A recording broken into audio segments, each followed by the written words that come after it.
وَلَقَدْ يَسَّرْنَا الْقُرْآنَ لِلذِّكْرِ فَهَلْ مِن مُّدَّكِرٍ۔ آج انشاءاللہ تعالی ہم سورۃ النساء کی آیت نمبر 128 سے لے کر 129 تک پڑھتے ہیں اور اس کو سمجھنے کی کوشش کرتے ہیں۔ اعوذ باللہ من الشیطان الرجیم، بسم اللہ الرحمن الرحیم۔ وَإِنِ امْرَأَةٌ خَافَتْ مِن بَعْلِهَا نُشُوزًا أَوْ إِعْرَاضًا فَلَا جُنَاحَ عَلَيْهِمَا أَن يُصْلِحَا بَيْنَهُمَا صُلْحًا وَالصُّلْحُ خَيْرٌ وَأُحْضِرَتِ الْأَنفُسُ الشُّحَّ وَإِن تُحْسِنُوا وَتَتَّقُوا فَإِنَّ اللَّهَ كَانَ بِمَا تَعْمَلُونَ خَبِيرًا۔ وَإِن اور اگر امرأتن کوئی عورت خافت اندیشہ کرے من بعلہا اپنے خامن سے نشوزن ظلم و زیادتی کا او اعراضن یا اعراض کا اعراضن بمعنی بے رخی، کنارہ کشی، روگردانی۔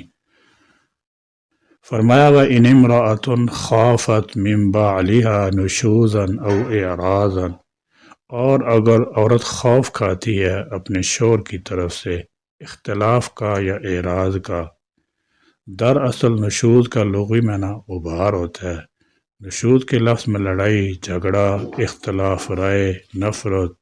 اظہار ثانی، تحقیر وغیرہ ساری چیزیں آ جاتی ہیں۔ فلا جناح تو نہیں کوئی گناہ علیہما ان دونوں پر ان یصلحا یہ کہ وہ دونوں صلح کر لیں بینہما آپس میں صلحاً صلح کرنا والصلح اور صلح خیرٌ بہت بہتر ہے۔ فقہائے کرام رحمۃ اللہ علیہم فرماتے ہیں کہ صلح کی 3 قسمیں ہیں۔ پہلی قسم اقرار، دوسری سکوت اور تیسری انکار ہے۔ پہلی قسم کے متعلق فرمایا کہ اگر کوئی فریق دعویٰ کرے اور دوسرا فریق اس کو تسلیم کر لے، اپنی غلطی کا اقرار کر لے، تو صلح کرانا آسان ہو جاتا ہے۔ دوسری صورت میں اگر کوئی فریق اپنے خلاف لگائے گئے الزام کی نہ تصدیق کرتا ہے اور نہ تکذیب،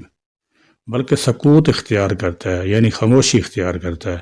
تو بھی مصالحت کی بنیاد موجود ہوتی ہے اور اسے بروئے کار لایا جا سکتا ہے۔ باقی رہی تیسری قسم جس میں فریق ثانی دعویٰ کا انکار کرتا ہے، تو اس معاملہ میں جب صلح کے لیے گفت شنید ہوتی ہے تو ظاہر ہے کہ فریقین کو اپنے موقف میں لچک پیدا کرنی ہوگی، اور اس کی صورت یہی ہوتی ہے کہ ہر فریق اپنے حق میں کمی کرے، دوسرے کے حق کو تسلیم کر لے، اور اس طرح کچھ لے کر اور کچھ دے کر معاملہ ختم کیا جا سکتا ہے۔ میاں بیوی کا معاملہ اس آیت کا اصل موضوع ہے، تو یہاں پر بھی اگر عورت سمجھتی ہے کہ خاوند کا دل اس سے بھر گیا یا وہ اس سے خوش نہیں ہے، تو اسے چاہیے کہ وہ خاوند کو اپنی طرف متوجہ کرنے کے لیے اپنے موقف میں لچک پیدا کرے، اپنے کسی حق میں کمی کر دے۔ مثلا اگر پہلے 2000 روپے خرچہ مقرر ہے تو اسے کم کر کے 1000 روپے کر دے، یا مہر کا کچھ حصہ معاف کر دے، یا کوئی دیگر مالی فائدہ پہنچائے جس سے خاوند کو بیوی کی وفاداری کا یقین دلایا جا سکے، تو یہی چیز صلح کی بنیاد بن سکتی ہے اور فریقین کے درمیان جھگڑے کو ختم کیا جا سکتا ہے۔ وَأُحْضِرَتِ اور حاضر کیے گئے ہیں الانفس نفس الشُّخَّ بخل کو الشُّخَّ بمعنی خود غرضی، کنجوسی، بخل، حرص۔ امام راغب رحمۃ اللہ علیہ فرماتے ہیں کہ شخ وہ بخل ہے جس میں حرص ہو اور عادت بن گیا ہو۔ انفس و شخ اور طبائع تو خود غرضی کی طرف مائل ہوتی ہیں۔ وَإِنْ اور اگر تحسنوا تم نیکی کرو، تم نیکی کرو۔ تحسنوا یعنی اگر تم احسان کرو، یہاں خطاب صرف مردوں سے ہے کہ وہ احسان کریں،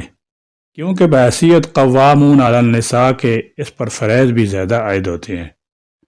اور اسی سے اعلی ظرفی اور جذبہ فیاضی کی زیادہ امید کی جا سکتی ہے۔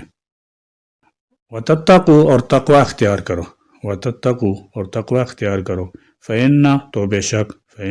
بے شک اللہ کانا ہے بما تعملون جو تم کرتے ہو خبیراً خوب باخبر ہے۔ آج کی آیت میں اللہ تعالیٰ جل شانہ نے میاں بیوی کے درمیان پیدا ہونے والے کسی ممکنہ اختلاف اور پھر اس کے تصفیے کے متعلق ہدایات دی ہیں۔ ایک گھر میں رہتے ہوئے اور قریب ترین تعلقات قائم ہوتے رہے، زوجین کے درمیان مخاصمت کا پیدا ہو جانا بعید از قیاس نہیں۔ کسی ایسی صورتحال کے متعلق اللہ تعالیٰ جل شانہ نے فرمایا وَإِنِ امْرَأَةٌ خَافَتْ مِنْ بَعْلِهَا نُشُوزًا أَوْ إِعْرَاضًا، اور اگر عورت خوف کھاتی ہے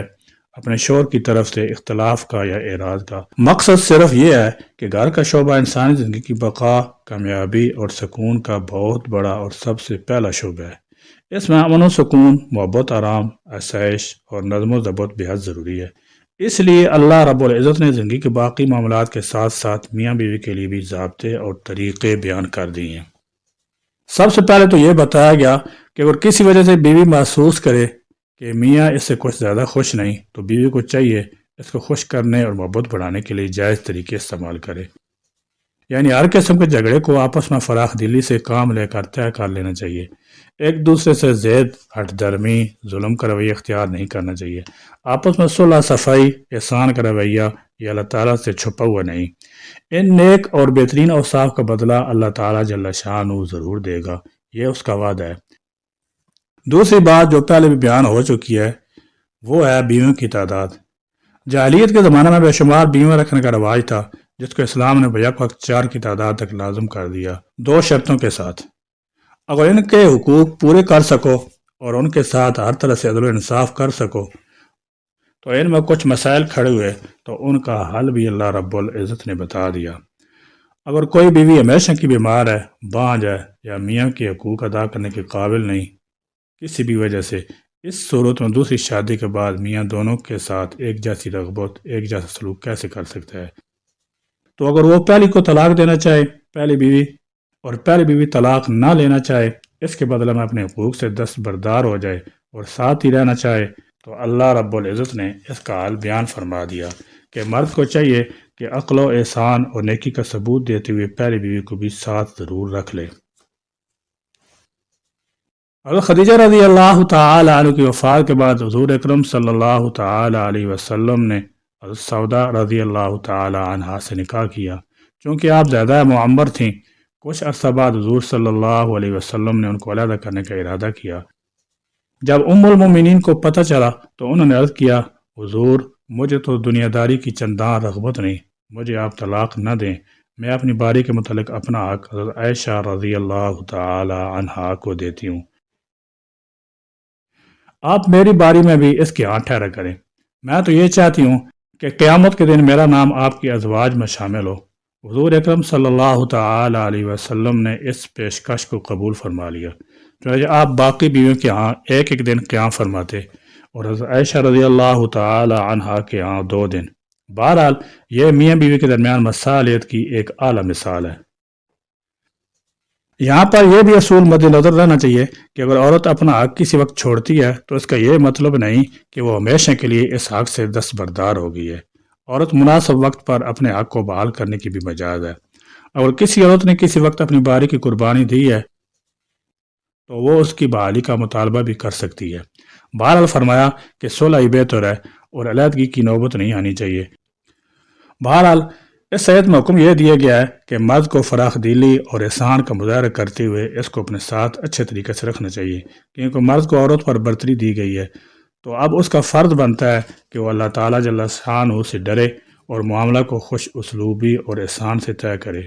اس کو ذہن میں رکھنا چاہیے کہ اللہ تعالیٰ کا حکم ہے جس نے اس کو بے شمار نعمتیں دی ہیں۔ اگر اللہ تعالیٰ جل شان اس سے اپنی نظر عنایت ہٹا لے تو پھر اس آدمی کا کیا بنے گا؟ وَلَن تَسْتَطِيعُوا أَن تَعْدِلُوا بَيْنَ النِّسَاءِ وَلَوْ حَرَصْتُمْ فَلَا تَمِيلُوا كُلَّ الْمَيْلِ فَتَذَرُوهَا كَالْمُعَلَّقَةِ وَإِن تُصْلِحُوا وَتَتَّقُوا فَإِنَّ اللَّهَ كَانَ غَفُورًا رَحِيمًا۔ ولن اور ہرگز نہیں، ولن اور ہرگز نہیں، تستطیعوا تم طاقت رکھو گے، تستطیعوا تم طاقت رکھو گے، ان یہ کہ تعدیلوا تم عدل کر سکو، تعدیلوا تم عدل کر سکو، بین النساء عورتوں کے درمیان، بین النساء عورتوں کے درمیان، ولو اگرچہ حرستم تم حرص کرو، حرستم تم حرص کرو، فلا تمیلوا پس نہ جھک پڑو، فلا تمیلوا پس نہ جھک پڑو، کل المیل مکمل جھک جانا ایک کی طرف، کل المیل مکمل جھک جانا ایک کی طرف، فتذروها کہ چھوڑ دو تم اس دوسری کو، فتذروها کہ چھوڑ دو تم اس دوسری کو، کالمعلقہ مانند درمیان میں لٹکی ہوئی کے، کالمعلقہ مانند درمیان میں لٹکی ہوئی کے، معلقہ بمعنی لٹکی ہوئی یا لٹکائی گئی، نہ ادھر کی رہی نہ ادھر کی، نہ بیوی بن کر رہنے کے قابل اور نہ آزاد کہ نکاح ثانی کر سکے، وَإِنْ اور اگر تصلحوا تم صلح کرو، تصلحوا تم صلح کرو، وتتقوا اور تقوی اختیار کرو، وتتقوا اور تقوی اختیار کرو۔ شاہ رفیع الدین صاحب نے اس کا ترجمہ صلح کرنے سے کیا ہے۔ ایسی صورت میں اصلاح کر لو کی بجائے ترجمہ ہوگا اور اگر تم صلح کر لو، فَإِنَّ تو بے شک اللہ کانا ہے غفوراً بہت بخشنے والا، غفوراً بہت بخشنے والا، رحیمہ نہایت رحم کرنے والا، رحیمہ نہایت رحم کرنے والا۔ اس آیت میں فرمایا اگر کچھ لے دے کے صلح کی صورت پیدا ہو جائے تو یہ بھی درست ہے تاکہ زندگی کے دن خوش اسلوبی سے گزر جائیں، تاہم وَإِن تُحْسِنُوا اگر تم نیکی کرو، وَتَتَّقُوا اور تقوی کی راہ اختیار کرو، کسی قسم کی زیادتی نہ کرو، دوسرے فریق پر ناجائز دباؤ نہ ڈالو اور جس قدر ممکن ہو عورت کو سہولت بہم پہنچاؤ، فَإِنَّ اللَّهَ كَانَ بِمَا تَعْمَلُونَ خَبِيرًا تو اللہ تعالیٰ جل شانہ تمہارے امور سے باخبر ہے، اس سے کوئی چیز پوشیدہ نہیں۔ تمہاری صلح و مخاصمت، نیکی اور پرہیزگاری اللہ تعالیٰ جل شانہ کے علم ہے، وہ تمہارے کوائف سے بھی واقف ہے، تمہاری ضرورتوں کو بھی جانتا ہے۔ اگر تم اپنی طرف سے دوسرے فریق کو رعایت دو گے تو اللہ تعالیٰ جل شانہ تمہیں اپنے فضل سے بہت کچھ عطا کر دے گا اور پھر آخرت میں اس کا تو اجر بہت وسیع ہے، لہذا دوسرے کے ساتھ حد الامکان حسن سلوک کی کوشش کیا کرو، اس لیے فرمایا کہ خود نقصان اٹھا کر بھی اگر دوسرے کے ساتھ نیکی کرو اور پرہیزگاری اختیار کرو گے تو اللہ تعالیٰ جل شانہ سے بہتر اجر پاؤ گے۔ فرمایا عورتوں کے درمیان حد الامکان عدل و قائم کرنے کی کوشش کرو، فَإِنَّ اللَّهَ كَانَ غَفُورًا رَحِيمًا تو بے شک اللہ تعالیٰ بخشنے والا اور مہربان ہے، وہ چھوٹی موٹی غلطیوں کو معاف فرما دے گا۔ تم بہرحال اصلاح کی پوری کوشش کرو، حد الامکان عدل و انصاف کا خیال رکھتے ہوئے زندگی بسر کرو۔ اس کا مطلب یہ نہیں کہ عدل و انصاف یا برابری کا سلوک کا حکم منسوخ ہو گیا ہے، اس میں یہ بھی وضاحت کی گئی ہے کہ اپنے اوپر قابو رکھو اور کوشش کرو کہ سب کے حقوق ادا کر سکو، یہ نہ ہو کہ کسی کو بالکل ہی بھول جاؤ، اپنی نیت صاف رکھ کر پوری کوشش سے اس حکم پر عمل کرو، پھر بھی اگر کوئی کوتاہی تم سے ہو جائے تو اللہ رب العزت اس کو معاف کر دے گا، کیونکہ وہ عیب چھپانے والا اور رحم کرنے والا ہے۔ حق تعالیٰ جل شانہ ہم کو اپنی زندگی قرآنی ہدایات کے موافق گزارنے کی توفیق عطا فرمائے اور ہم کو عورتوں کے ساتھ حسن سلوک کی توفیق عطا فرمائے اور ہماری عورتوں کو بھی موافقت کی صلاحیت و ہدایت عطا فرمائے۔ یا اللہ ہم کو ہر چھوٹے بڑے معاملہ میں قرآنی ہدایات سے رہنمائی حاصل کرنے کی توفیق عطا فرما اور ہر حال میں ہم کو ظاہراً باطناً شریعت مطہرہ کی کامل پابندی نصیب فرما۔ یا اللہ ہماری ازدواجی زندگی بھی جنت کا نمونہ بنا دے اور گھریلو تلخیاں محبت راحت اور چین سکون میں تبدیل فرما دے۔ یا اللہ آپ نے جو ہدایات قرآن کریم میں دی ہیں ان پر ہم مردوں کو اور ہماری عورتوں کو عمل پیرا ہونے کی توفیق اور صلاحیت عطا فرما۔ ربنا هب لنا من ازواجنا وذرياتنا قرة اعین واجعلنا للمتقین اماما ربنا تقبل منا انك انت السميع العليم وتب علينا انك انت التواب الرحيم وآخر دعوانا ان الحمد لله رب العالمين.